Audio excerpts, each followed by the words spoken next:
Yesterday evening marked my first true session with the girl. Signs of significant disorder are greater than I initially thought.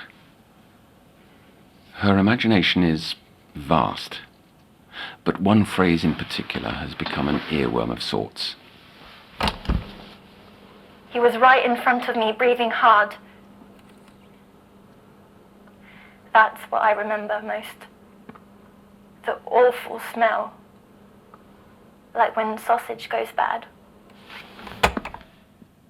Scent while dreaming is a rarity, an indication of sensory transcendence. She may be a fine candidate for a neurological study, but her health must come first. There are undoubtedly other details I missed in her recount. From the top, then. Sleep be damned tonight.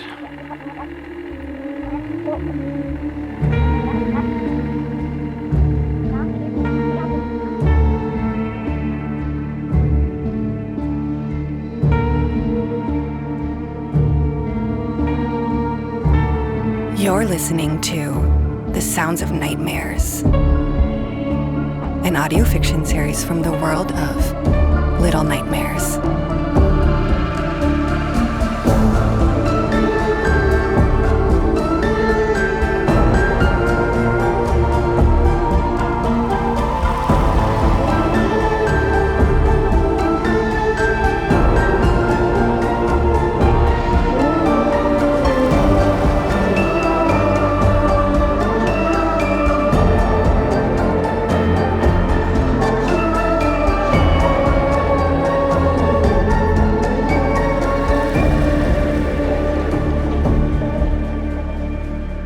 Chapter 1: The Workers in the Walls.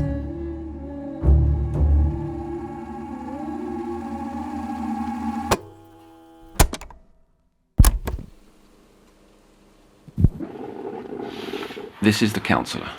Herein are my preliminary case notes for tape number 54, session number 1, patient number 1220, referring to children by numbers.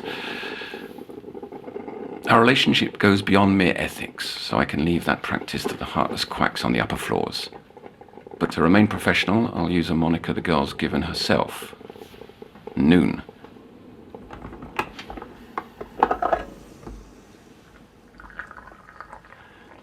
Noon has been in CPI care for a fortnight.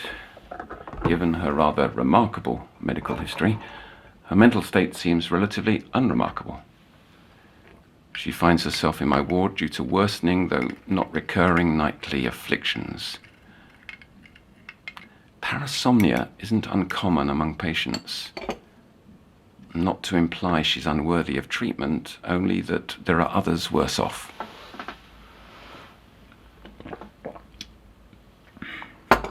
Noon also displays signs of mild trauma. As such, nightmare disorder is possible. Given her diffidence, the focus for this session is to build rapport. I'm hopeful Noon will open up and will learn what lies inside that little head. Oh,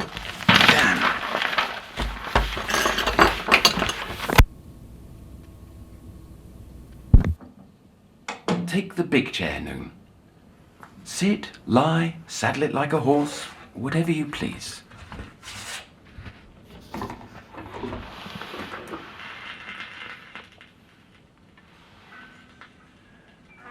How's that? Fine, I guess. That look on your face says there's more on your mind. It's like the music I used to hear through the walls. In our old apartment, before we moved into the fancy house. Would you like to talk about that?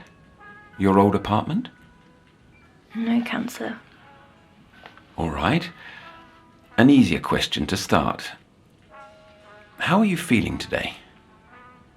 Bit sad. For any reason in particular?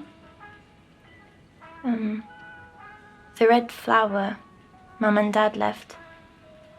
It went all wrinkled. I tried lifting a petal and it broke off. But then I saw why. Little crawlies. Everywhere underneath the dirt. Aphids. How unpleasant. Must be hard, here all alone. That wasn't just the flower to you, was it? No, Counselor. Your parents only want you to feel like you again. And we'll see to that. One day at a time.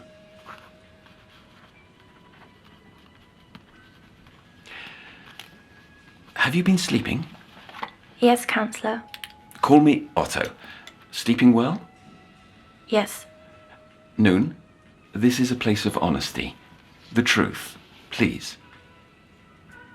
Fine. Middle of the night. I keep waking. And are you perspiring? Um, Sweating? oh. Yes. And my heart beats like there's a pecking bird in my chest. Did these nightmares coincide with the onset of your sickness? No. Only after. And do you remember your nightmares, or do they disappear come morning? I remember. Everything.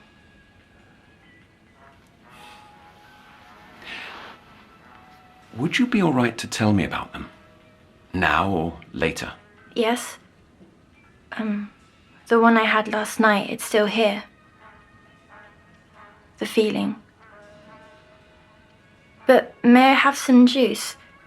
My head's light and Mum says it helps. I'm not sure that's true. Regardless, you may.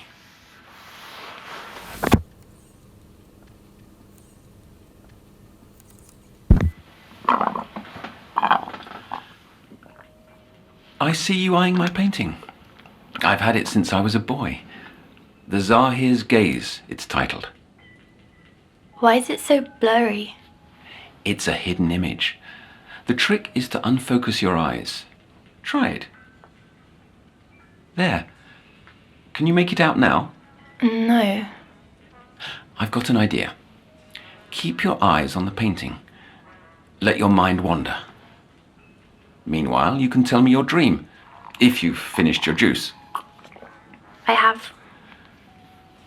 From the beginning, then.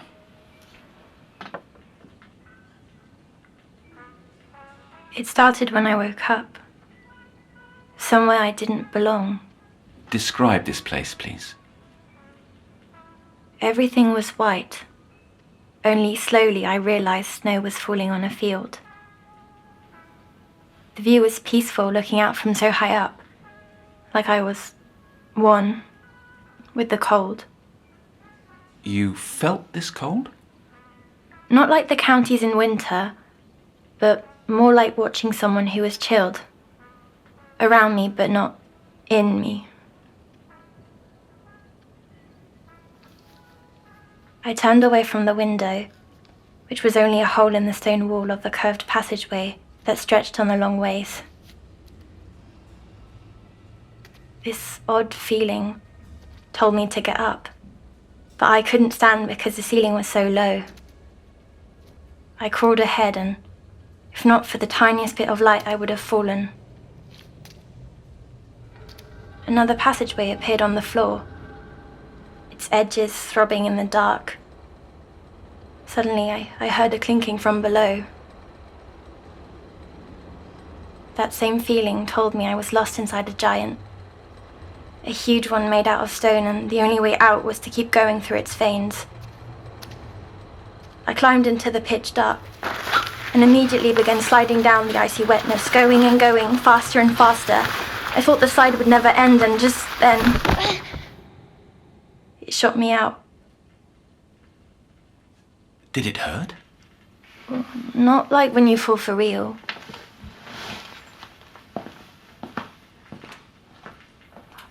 I can see what it is now. The painting. A tiger and two moons. That's not quite right. I've never seen a tiger before. Keep trying. Remember to unfocus. Continue as you wish. An orange glowing came from a candle, but the light didn't reach the room's corners. A tiny hole had been cut out of the stone beside me. The snow, I thought. How nice it would be to watch fall again. I looked through, but there was no snow. Only a room brimming with glass jars. Light danced through them, coming from a doorway on the opposite side, until a figure stepped through it. This huge man wore a long coat and fishing hat. His face kind of dripped as he watched me. Then he was gone. Or he wasn't. I can't remember. It's the only thing I can't remember. Could it have been someone you know? Your father, perhaps? No, this man doesn't belong to our world. I don't quite follow. That's just the feeling he gave. You keep mentioning this feeling. Can you try to explain? You can't understand. Not unless you were there. You just can't. It's all right, Noon. We don't have to talk about him. Relax. Breathe.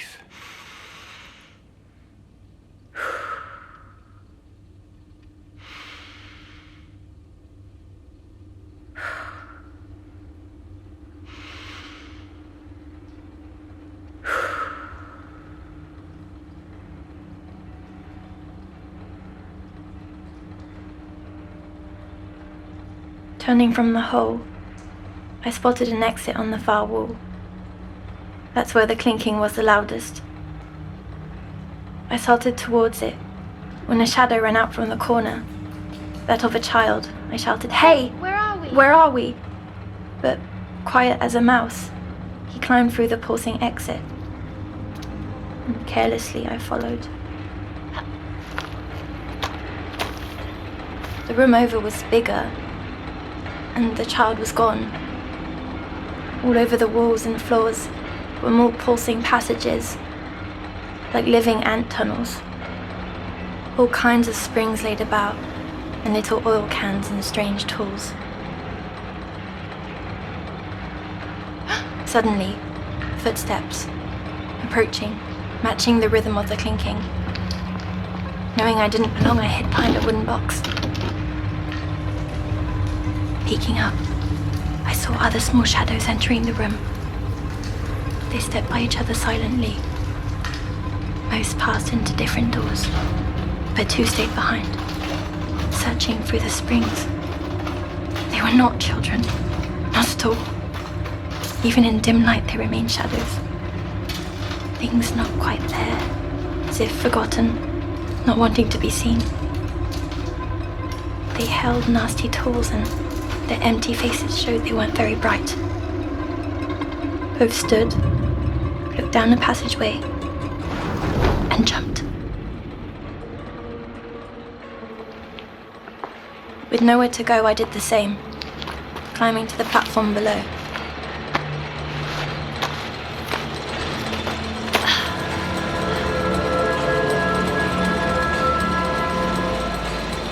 I finally saw what was making all that noise. Golden spinning wheels. Fat ones, small ones, skinny ones, and they went down so deep I couldn't see the end.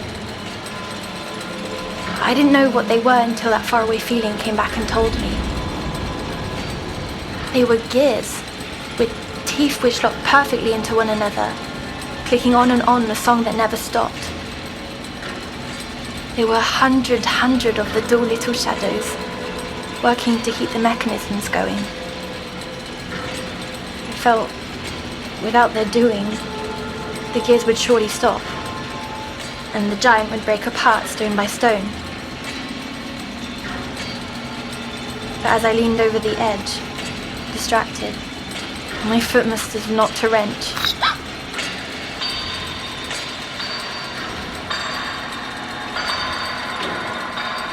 All the shadows stared up, and a few began climbing my way. They moved separately, but as one. I panicked and tucked between a set of levers. In the tight space, my dress got caught on a tooth of massive gear. It pulled me up and around until my dress tore, shooting me onto a pipe below, where I lost my grip only to hit another platform.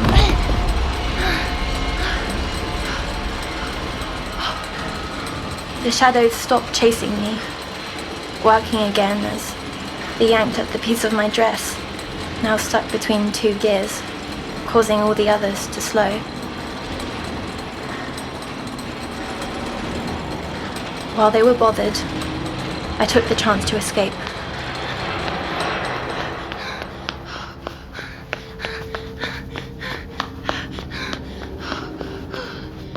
The wall in front of me went down and around, forever and ever, along with the mechanisms. I grabbed onto a rod, sliding on, when a big creak groaned above and the gears went right back to singing their song.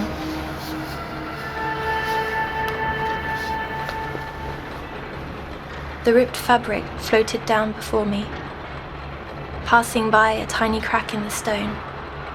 Painful cries came through it. I shouldn't have wanted to know what was on the other side, but I did.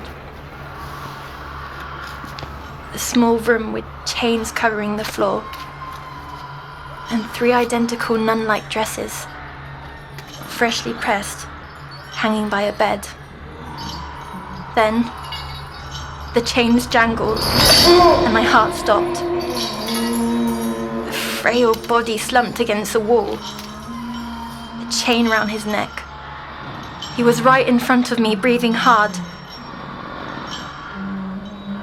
That's what I remember most. The awful smell. Like when sausage goes bad. Hold on a minute, Noon. You distinctly smelt his breath? Not his breath. Him. So rotten it still stings my nose now. How certain are you? You told me to tell the truth, no? I am. Do you still want to hear the rest of my nightmare? Otto? Oh, apologies. My mind was divided, and that's not fair to you. Anyways. Looking through that crack, I realized something. I was inside the walls, like a rat. On the other side was an entire world. And everything got worse from there.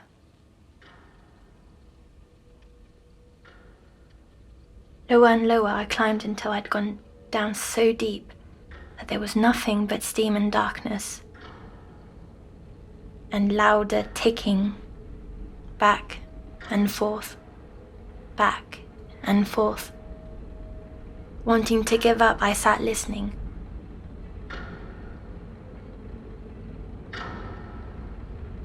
I'd nearly fallen asleep when suddenly a small shape crawled out from inside the wall below. Another worker came for me, I thought. But when they looked up, I saw their eyes. A child, for certain this time. And their hair was covered in goo, which made it hard to tell if they were a boy or a girl. Still, I climbed down, full of energy. Nearly the amount I used to have. We stood in silence, a moment. Stuck in their hair was black liquid moving like smoke. "What's in your..." I started, but they put a hand over my mouth. Not until they pointed at the wall did I understand why. Yet another crack led to yet another chamber. It was a hideous workshop. All around were half-made projects built from wood and metal with all kinds of straps and cranks. Their shapes made my chest tighten. A collection masks was on the shelves with screws and spikes on them, positioned to fit perfectly into a mouth. A tall woman bent over a new project, wearing a familiar dress. Long, heavy chains coming out under its tail. She moaned, enjoying herself. I could feel she'd been at it for hours. Her presence alone told that she was the keeper of the stone giant, of the world beyond the walls.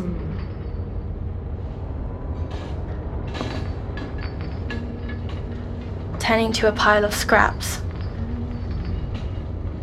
I saw her face. Equally old and young, and her skin stretched back so tight that only her eyes seemed human. I wanted so badly to know what she was building and to scream all the same. But before I could do either, my new friend pulled me away. They pointed up. From between the planks, a shadow studied us. The child pulled my arm, but it was already too late. The worker looked down beside me, inspecting my body like a tool, reaching out with its wrench. But the child pushed me away, letting a sliver of light shine out from the workshop to hit the shadow. Faster than fast, tucked back into darkness, desperate to keep hidden.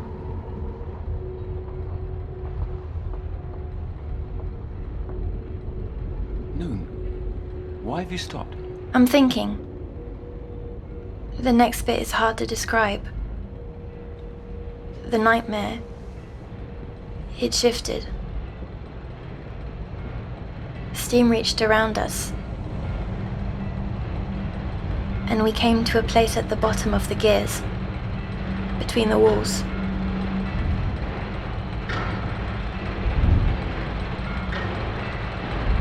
In front of us, a long pendulum whooshed back and forth. My friend grabbed hold as it swung by. I let it go past. 1, 2, 3 times before finding the courage to do the same.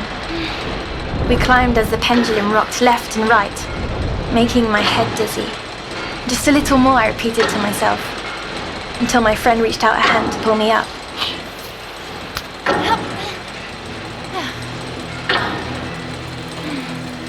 We'd made it.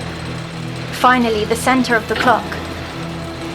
The room was round with a spiral staircase, and the machine made of little metallic fingers, tapping a violent rhythm. The ceiling was a white clock face, but all the numbers were wrong.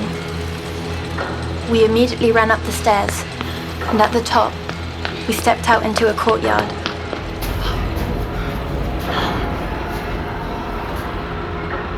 My body began shaking as I heard them. Shouts and shrieks of pain. All I could do was stare up at the circular walls, which I had just been inside. This was the true building. There were a million rooms like the second one I peered into, all the way up with hands and limbs reaching out from between the bars that kept them locked in. My heart pounded like one of them, a prisoner trying to get free. I shouted, "Wait, please!" But my friend was across the courtyard. Then, a jingling. The tall woman jumped down from above, and with thumping steps, she went after my friend. A chain leapt out beneath her dress, like a snake. It caught their leg, and the woman dragged the child through the snow, kicking and yelling. My friend, scared to tears, yelled for help, and the woman spotted me. She began plodding my way, and fear froze my feet, getting closer and closer, and all I could think was, who brought me here, and why was I made to know these secrets? With skin so tight, her mouth opened only a sliver, with blackened teeth inside, hungry for something. Something that swelled inside me. Then I woke up. That's awful, Noon. I'm sorry. The woman in particular sounds disturbing. Yes, but she didn't scare me most. Not after I woke up. It was the workers. Because they were mindless? No, because they were hidden. Nobody knew they existed. That's how I feel sometimes. Since getting the water sickness, as if things are in my body, but instead of making me tick, they're killing me, like the bugs in the flower pot. Oh, I can feel them in my head. Noon, listen to me. I'll do everything within the limits of my command to help you. But there's nothing bad inside you. Nothing. All right. I have one more question, and then I think it's enough for your first day, okay? Okay. Noon, have you ever heard of mutual dreaming? Mutual dreaming. Sharing the experience with another person. How could what's in my head be in someone else's head? And who would I share it with? Questions that have hounded my outer colleagues for years. Your perception of temperature and smell while dreaming is sometimes thought to be an indicator of this transpersonal phenomenon. While I'm not convinced of its ontological validity, I've longed to study a case like yours. Unfortunately, I've only known one other person to exhibit this faculty. Years ago... Who? Were they like me? My beloved Cece. And not quite. In any case, my ambitions fell off. I lost sight of many things. But you've stimulated a part of me nearly forgotten. Oh. I think I see it now. Otto. Yes, that's right. We're in this together. No, the painting. Oh, It's a map. Of stars and two circles around it. yes, good. An astrolabe, in fact. Astrolabe. An ancient instrument used to locate positions in time and space.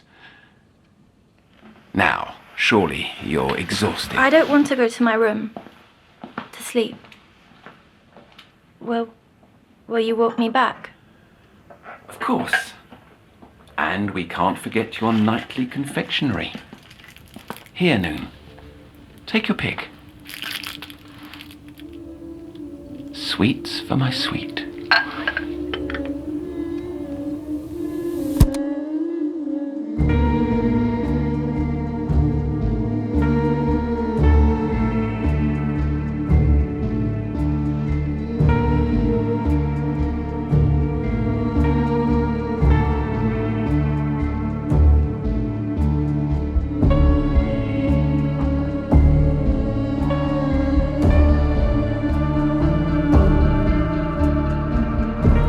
You've just listened to the first episode of The Sounds of Nightmares. This episode was written by Lonnie Nadler. Our showrunner is Lonnie Nadler, and the series is directed by Thomas Joses.